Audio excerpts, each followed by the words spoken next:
Hey guys, just to finish up on what I was saying was that even when at my most mindful, when I started to practice mindful eating, I was still sucking it up like a damn vacuum. Like I was still enjoying it way too much. And I realized, okay, my metabolism was just fast as a kid, but I had an unhealthy attachment even then. But I didn't know what to do when my metabolism wasn't doing what it used to do. And then like my womanly parts were coming in, like the hips and the thighs, and I was not I was just like, as a kid, I was a stick and I was just skinny and I would just play and run. I played soccer. So yes, I was active. I just didn't think about it. I was active and just living life and thin. I was thin, but I was thin because I was active. But even though I was active, I didn't play about my food as a kid even. I did not play about my food. I just did all the things you needed to do to be thin. But I was still too locked into my food even then. And I was like, I wasn't thinking about food as a kid, but when it was time to eat, it was time to eat. Like I did not play about my food even as a kid. So then once I became older, doing stuff kind of closer to adulting, where I wasn't able to be as active, I'm not even gonna lie to y'all. I prioritized my fitness just because as a Sagittarius, we like to be active. And as a Sagittarius, fitness keeps us mentally stable. So this last relationship that I was in that ended up being really toxic, the guy I was dating just didn't understand why fitness was so important to me. He hated it. He was like, we're getting older and you just love to work out so much. Like it's so important to you. I can tell no matter what, you're going to figure out how to have a gym membership and you're not going to stop going. And he was like, why is it so important to you? And I was like, it's just part of who I am. I'm gonna go to the gym. And I realized he really had a problem with it. At first, when we were first dating, he would go with me and act like he loved it about me. And then once we got more serious, it's like it was his enemy because he felt like, oh, you're gonna meet guys there. Like the gym I go to or did go to, I go to Bodyplex now, but at the time I was going to Crunch and I went to Crunch for like 3 years. During our whole relationship, I was at Crunch. At Bodyplex, there's a lot of fit young men. But even at Crunch, a lot of good looking young men go there. And even when me and him used to go, he was with me and they thought he was my brother. And guys have hit on me because they thought he was my brother.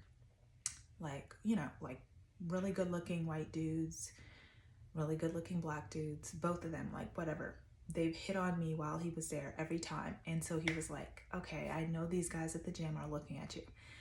And it became an issue where he was like, why do you keep having to go? Like, you're already with me. Who do you need to look good for? That's how he saw it. Like, if you're with me, you can go ahead and start letting yourself go.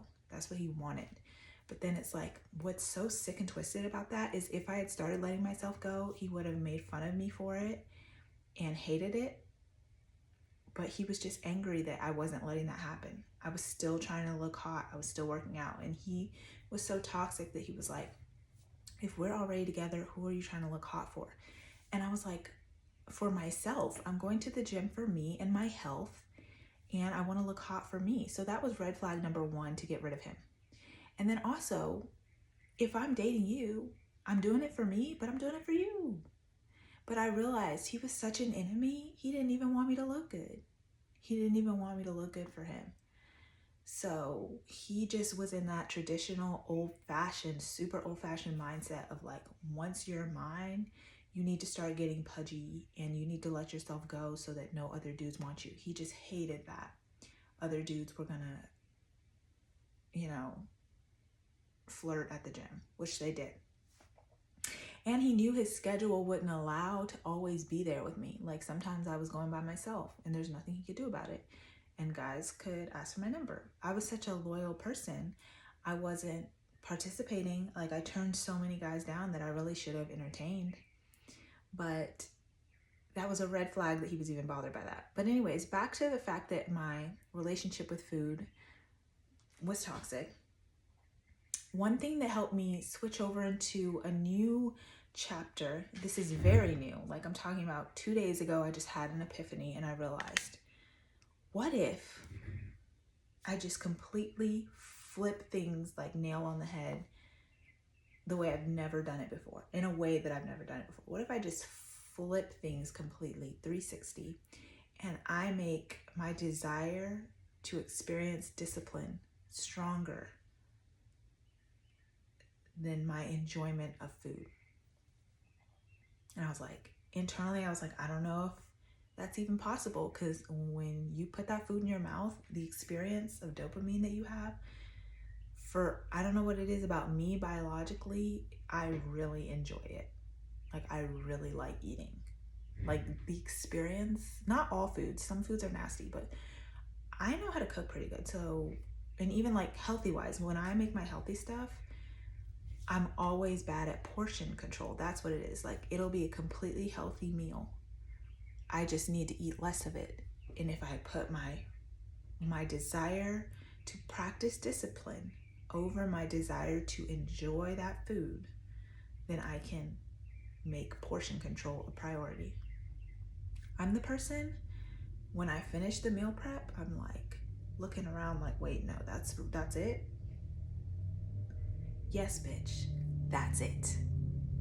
So now I'm prioritizing the desire to experience what life is like with discipline in my life over that moment of chewing that food and just continuing. Like, I just have too much of it. My portions are too big. They're really not, though. Again, even my ex-boyfriend gaslit me about, like, oh, those are Ariel portions. If he felt like a portion of food was very small. So other people have always recognized in me that I'm actually health conscious, and I guess I've just had fat asses around me. I don't know. Like, he wasn't huge, but he wasn't super ripped or anything. But he was always making jokes. Like, if it was a small portion, or like if we went to an Asian restaurant and it was small portions, he'd be like, oh, these are Ariel portions. So that makes it sound like I was doing good on portion control. But in terms of really seeing good results, by a little bit, I was overeating, and it showed. You're always going to get back what you're doing. So like, I was being a little bit lazy, and my results were a little bit lazy. If I want to look really good, I have to go full throttle. And I'm not talking about starving yourself. I'm saying take your portion control seriously. So if you're on a journey of like self-discovery and changes, if you're coming from just doing really bad, go slow. Like, pace yourself. Like, I used to fast all the time, and because I got really used to it, my fasts were long. But I stopped for like a year or two. So because I've been out of the game of fasting so long, when I start back up, my fasts are shorter. But I'm gradually making them longer, and I'm building up to that point where now the fast is going to be a full day fast. But I don't recommend, if you're coming from not fasting at all, don't try to do a full day fast. I mean, men are different than women. A man probably can go ahead and try that, pull it off. Fine. They don't need as much. Women, we have to gradually dip our toe in things and do like a process so that we can really enjoy it, or else we just put ourselves through hell. So we have a lot going on with our periods and stuff.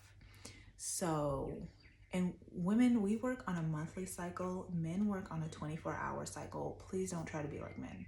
Do it at your pace, but also don't doubt yourself. You can do everything a man does, but don't try to do it at his pace always. Sometimes we can do it at his pace. But just be kind to yourself is all I'm saying. If you feel like it's a little bit harder, it's because it actually is. You're not a man. So, I mean, our bodies are built different. Our bodies are built to take care of another life that's going to come out of it. But just because that's the case doesn't mean you can't whip yourself into shape. You can sharpen that masculine energy within you and be badass. So that's what I'm having to do. And that's the part of me that has always intimidated men. The part of me that can sharpen my masculine energy and like really tone in and get badass. Men don't like that because they're like, she's gonna leave me, she's gonna beat my ass. I don't know. But I can't worry about what intimidates men. I have to be the best I can be for myself to say that I've experienced it once in my life or for the rest of my life. But I've always been interested in nutrition, but I'm not gonna lie, my approach to it has been 1 foot in, 1 foot out. But 2 days ago, I asked myself, what if I do a 360 and I place my desire to see what life would be like at full discipline level, and I place that desire over my desire of immediate pleasure from food. And I'm gonna see how it plays out living life that way. Take things one day at a time. If you fall off, don't beat yourself up. Just remember your why. I don't even have any kids yet. 29 with no kids. I'm great, none of it. I feel like I'm dodging bullets, like, especially with my ex-boyfriend. I was taking pregnancy tests all the time. I dodged those bullets like crazy. He probably wishes, like, he used to text me all the time, let's have that baby. I'm so glad that didn't happen. 29 with no kids. I feel like I'm dodging bullets, but I'm not gonna lie, when I was younger, I always thought by 27 or 28 I would have my first child. But hey, early 30s is fine. It's crazy how I'm just now, I feel like it's just not enough time. I'm just now honing in on like getting the best body of my life. And you want me to get pregnant? No, out of here, bye. So when it happens, it happens. But I have some acting friends who didn't have their first kid till 37. That gives me hope. Like, everybody's different. And now they're still going after their careers. They're acting. This is your life, honey. Do what you want. But I'm really going to take it serious. And I'm going to update you guys, not too much because I want to keep it personal. I feel like the only way for me to really win is to keep some things private. I'll share a little bit though. And I'll ask God to guide me on what not to share and what to share. But if you enjoy this type of content, let me know. If not, I'm still going to touch base with God and possibly put out more of this. Keep glowing, growing, and thriving. See you in the next one. Bye.